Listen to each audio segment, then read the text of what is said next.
Hey friends, Sean from Draft Therapy here, and on today's review for you, pucker up, Buttercup.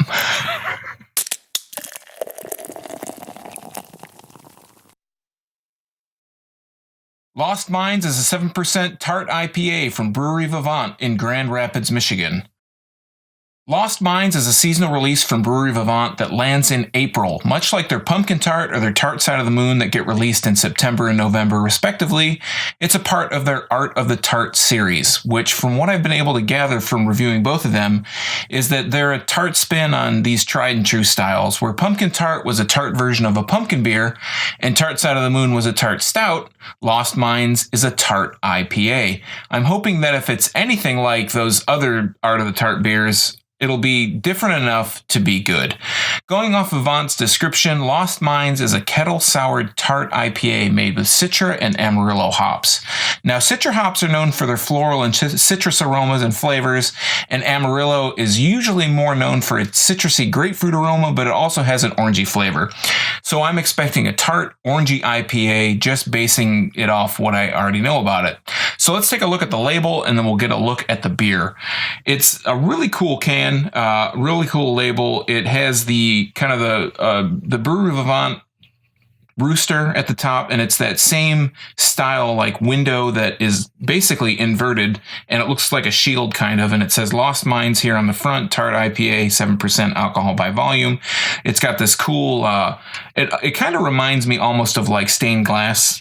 Maybe I'm losing my mind a little bit, which I'm sure is totally possible, but that's kind of what it looks like to me. And on the back here, it says Tart India Pale Ale with a reputation for award-winning wood-aged sours and rustic farmhouse ales.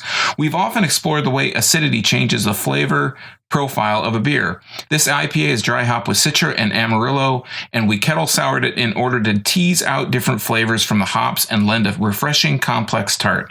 Not quite sour finish. A tart IPA? Have you lost your mind? Glassware and pairing. So this says to serve in a tulip glass. I don't have a tulip glass down here today, unfortunately. It says this tart beer works well with a range of foods from, I guess it says chèvre or washed rind cheeses to ceviche or Iberico ham. Never had Iberico ham. I don't know if I've ever had ceviche, but I'm going to drink this beer, and I'm going to drink it out of an IPA glass. So how do you like them apples? I'm sure I'll get a good enough taste out of this flavor to give you a review on it, a proper review. So let's crack this can,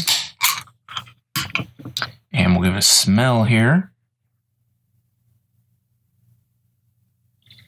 I'm just picking up a little bit on floral scent, floral aroma. I'm not getting much tart scent out of the can here.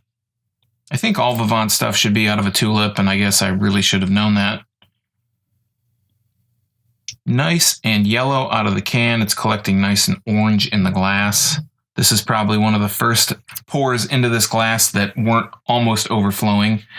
And it's got a nice kind of orange color to it. I see nice carbonation coming up. Not much head to speak of on the bottom here where the glass is a little thinner. It's a nice kind of yellow color. Let's hold this up to the light. And it's pretty clear. It's got a little bit of a haze to it, a little bit of a opacity to it, but it's actually pretty clear. You can see the bubbles rising up really large and really nice through there. Let's give it a better nose through this IPA glass. I am picking up a little bit more of a kind of a tart scent out of this now. Bigger sample size, but I'm still getting kind of that floral, maybe a tiny hint of grapefruit. But let's give it a taste. Cheers.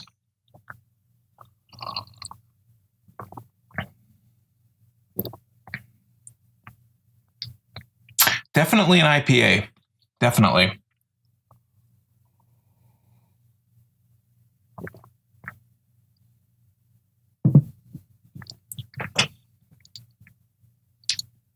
So I'm getting a little bit of an orangey kind of grapefruity bite on the tail end after the crest, after it kind of goes down. A little bit with the aftertaste, not so much on the front end.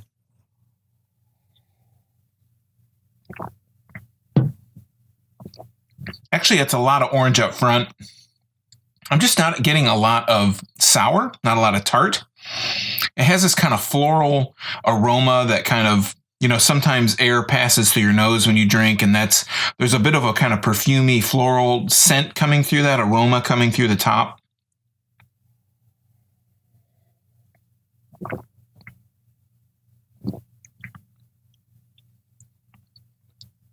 I guess on the tail end, I'm getting a little bit of a tartness, on a little tiny bit, but not a whole lot.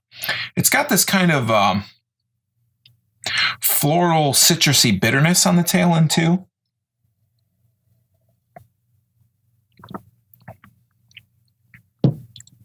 It is pretty layered in the different tastes. So up front, it's kind of orangey, sweet. When it hits the crest, you start to get a little bit of that bitterness, a little bit of a floral kind of scent comes out, an aroma, and a taste comes out of it. And then you get, and then the bitterness, the tartness on the tail end is more of a grapefruit, more of a citrus kind of tartness, not a traditional sour or kettle sour kind of taste out of it.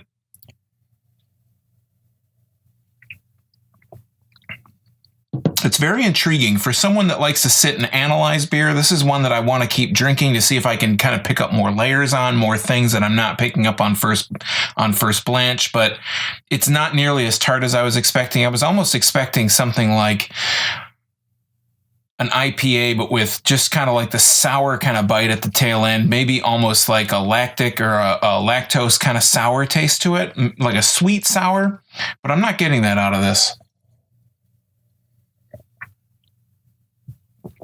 You know, on the back here, when Vivant says that they kettle soured it to tease out different flavors from the hops, I'm not getting really much of a tart sour finish. It has a little bit of a tartness to it, but I'm not really picking up on much sour at all. It's kind of subdued if it's in there at all. I have to admit I'm a tad disappointed. It's a good beer. It's definitely a nice IPA, but it's not how Pumpkin Tart and how Tart Side of the Moon kind of threw those styles just a little bit on its ear and kind of made you reappreciate the style, and the tartness kind of added a refreshing take on those two styles. This one doesn't really have the tartness that those two had, so I was kind of expecting that kind of tartness, so I'm a little bit disappointed, but nonetheless, it's a really good beer. If you don't really take into consideration the tartness of it, it's not a full-fledged, like, bitter West Coast IPA, but it's not really sour much at all either. So it's kind of, it lives between both worlds. It's not really a hybrid. It's more of the IPA than it is the sour. I just wish it would have maybe leaned a little bit more towards the sour end, but all in all, if you like to sit and drink and analyze the beer that you drink, this is definitely one that you should at least try. It's not as sour as I would have liked, but it's still really interesting, and it kind of gets your gears kind of moving there to see if you can kind of pick out what flavors are in there. So it's a solid beer from Brewery Vivant, but not exactly what I was expecting. All right, friends, that is Lost Minds by Brewery Vivant. What style do you think would go good with a little tartness? I know you're all dying for a tart lager, right? Leave me your ideas down in the comments below this video, and while you're down there, why not like, share, or subscribe? I'm putting out Michigan beer videos every Tuesday and Thursday looking at big and small breweries from around the state. From small operations like Jade and James, all the way to the big guys like Founders and Bells. So stay tuned for the next big thing on this channel right here. You can also find links to my social media, some merch I have available, like this shirt, and my blog at drafttherapy.com. So until next time, I'm Sean from Draft Therapy. Thanks for stopping by, and remember, drink craft beer, support your local breweries, wherever they may be, and don't forget to treat yourself to a little draft therapy. Thanks for watching. Cheers.